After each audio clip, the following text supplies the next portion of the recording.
ആര്യനാട് ഡിപ്പോയിൽ നിന്നും പൊന്മുടിയിലേക്കൊരു വിനോദയാത്ര.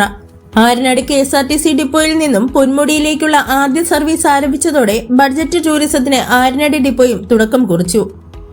മലയോര മേഖലയിലെ വിവിധ ടൂറിസ്റ്റ് കേന്ദ്രങ്ങളെ കണ്ടറിയാനും അവധി ദിവസങ്ങൾ കുടുംബസമേതം ആനന്ദകരമാക്കാനും KSRTCയുടെ പുതിയ സംവിധാനം സഹായകരമാകുമെന്ന് ജില്ലാ കോർഡിനേറ്റർ BR പ്രഭു പറഞ്ഞു. സമുദ്രനിരപ്പിൽ നിന്നും 3600 അടി ഉയരത്തിലാണ് പശ്ചിമഘട്ടത്തിലെ മലനിരയായ പൊന്മുടി സ്ഥിതി ചെയ്യുന്നത്. വർഷത്തിൽ ഭൂരിഭാഗം ദിവസങ്ങളും ഇവിടെ തണുത്ത കാറ്റും മഞ്ഞുമാണ്.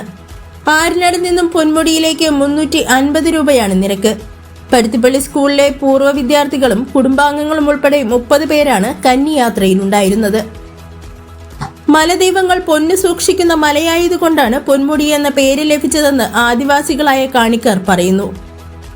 IC ബിനു, AO അംബാലിക, ദയാനന്ദൻ, സെയ്ദ് കുഞ്ഞ്, ദിനേഷ് കുമാർ എന്നിവർ ആദ്യ ട്രിപ്പിന് ആശംസകൾ നേർന്നു.